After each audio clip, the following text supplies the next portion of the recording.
everyone, welcome to West Ham Fan TV's Big Match Preview, backed by Ladbrokes. I'm Scotty Collier and today I am previewing the Stoke City versus West Ham game. 3 o'clock kickoff on Saturday. You know, good time, we've hit a bit of a run, we've unbeaten in our last 3. Stoke only won 1 in their last 7. Last time out they lost 2-0 to Swansea. We've kept 2 clean sheets in the last 3 games. On form, this could be a good time to play them. But we can't underestimate them. We've only beaten once in the last 10. You know, the last victory I do believe was back in 2013. So we need to be, as we were against Everton, on the ball. The team performance against Everton was absolutely superb. Defended really well. Stopped Everton playing. Marshalled Lukaku brilliantly. We just lacked that little bit of cutting edge up top. So, you know, I want the same performance. Probably if Sacco can come into the side, he gives us that little bit more up top. We may be able to go there and nick a win, you know, and I think it'd be a massive, massive win for us. Because if we can get there, get 3 points, we're guaranteed safety. We haven't then got to be looking over our shoulder, making sure, you know, oh, we need to get a point out of this game, we need to get a point out of that game. Get it done and dusted against Stoke. We had no pressure then going into Tottenham, Liverpool and Burnley, you know, our last 3 games of the season. And then we ain't got to worry about that drop zone. So, I think we're safe, but let's guarantee it. Let's get this win. Let Stoke's poor run continue. Let our turnaround continue. You know, and we go from now. Injury-wise, Stephen Ireland's missing for Stoke, but they do welcome back Jonathan Walters, so it'd be a bit of a boost to have him back. On our front, obviously Andy Carroll, they said he was going to be fit for this one. No, he's not. So hopefully he will be back for Tottenham. We'll have to wait and see. Obviously, we've got the long absentees of Antonio, Obiang, Obona, etc. still missing. We've got doubts over Faguli and Snodgrass. Neither of them 2 were available for the Everton game, so we'll have to wait and see if they make the matchday squad this week.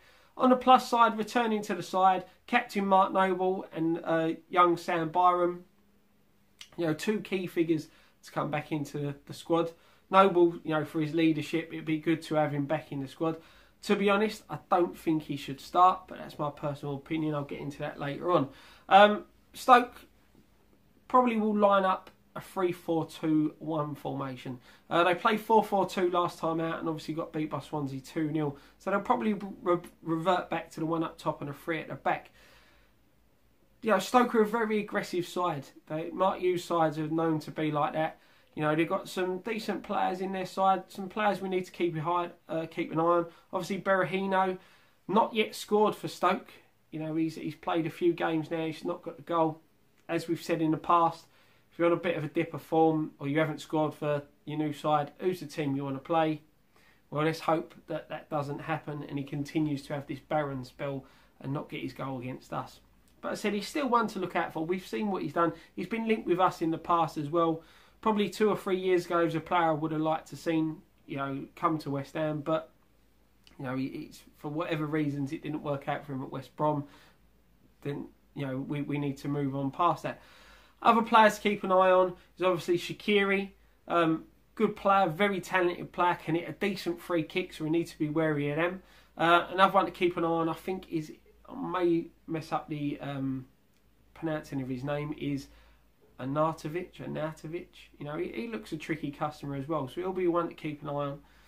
As I said, you know, I think we've got enough to beat them out there today. I expect us to line up 3-5-2. I'm going to say Adrian will continue in goal. To be honest, he didn't have a lot to do against Everton, and they had that shaky moment with the poor throw-in back to him, but you know, he commanded his box well, so I think he'll continue with his place in goal. I think we'll stay with the back 3. Collins, absolutely superb against Everton, my man in the match anyway, alongside Reed and Jose Font. Masuaku, sorry, to continue on the left. On the right will be Fernandez.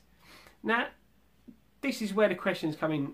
Nordveit, for me, had a very, very good game against Everton. He started a bit shaky, but he got better and better and better in the game. So, I think he should stay in the side, because Noble returning, out of the 3 centre midfielders, it would be Nordveit who has to be dropped.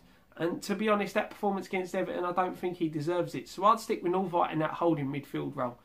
The other 2 centre midfielders is obviously Sheku Kouyaté, and Manuel Lanzini. To be honest, do we drop Kouyaté? and to bring Noble back, because we definitely don't drop Lanzini. So, you know, that's the big question. What does Slav do? Personally, as I said, I'd stick with the same midfield as we did against Everton. The one change I would make in the side is I'd take out Jonathan Calleri and bring in Diafra Sakho, if he's fit enough. You know, Ayew probably did do enough in the Everton game to warrant to keep his place.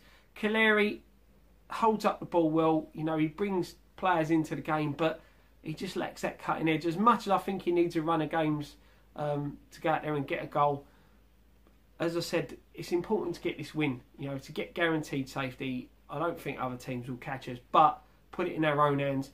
Sakho gives us a bit more fuller running, bit more pace, can finish, you know, bring him back into the side, in my opinion, and let him go out there and get us a goal and hopefully guarantee our safety. As I said, I don't expect us to go down. I think the teams that are down there are probably the 3 teams that will go. But as I said, we ain't got to look after our shoulder in after that. And it takes all the pressure off. As I said, we've got Tottenham, Liverpool at home, Burnley away. Be great to go into them games with no pressure. So that's my opinion on the starting 11. Don't forget to let me know down at the bottom of this video whether you think, should Noble return? Should we stick with the same side? Should Byram come back in? You know, could Byram slot into that right wing-back position and Fernandes misses out? You know, it's a good headache for Slav to have. You know, them boys that played last week done themselves a lot of justice and made it difficult for players to come back in. So it'd be interesting to see what Slav does. Prediction-wise, as I said, Stoke's not one of our happy hunting ground. As much as I'd love us to go and get their win, I've just got this feeling that this run of 1 win in 10 will continue. And I think we are going to walk away with a draw. And I'm going to go a goal-scoring draw. So I'm going to say 1-1.